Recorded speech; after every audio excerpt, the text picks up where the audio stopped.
संबंधाच्या संशयावरून युवकाची निर्गुण हत्या, 8 जण गंभीर जखमी.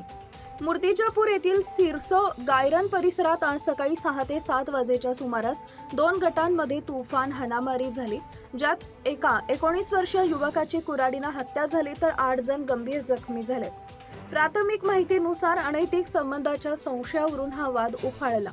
मृत सूरज चंदू घोसले वय वर्ष 19 याचा कुऱ्हाडीने मानेवर वार करून जागीच मृत्यू झाला.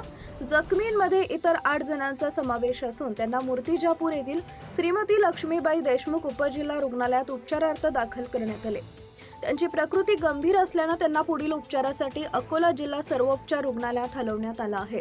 रेणुका दयावान घोसले यांच्या तक्रारीनुसार प्रदीप किशोर घोसले यांच्या पत्नीशी राहुल चव्हाण याचा अनैतिक संबंध असल्याच्या संशयावरून हा वाद निर्माण झाला होता. दिनांक 24 रोजी मूर्तिजापूर ग्रामीण पोलीस ठाण्यात वादाचा निपटारा करण्यात आला होता. मात्र 25 मार्च रोजी सकाळी पुन्हा वाद उफाळून आला आणि त्याचं रूपांतर हाणामारीत झालं.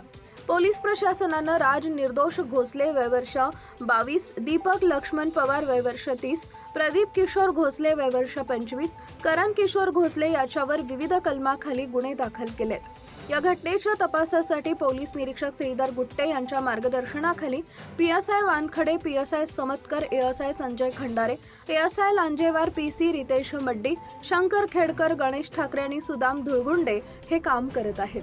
या घटनेनंतर सिरसो गायरान परिसरात आणि श्रीमती लक्ष्मीबाई देशमुख उपजिल्हा रुग्णालयात पोलिसांचा चोख बंदोबस्त लावण्यात आला असून परिसराला छावणीचं स्वरूप आलं आहे.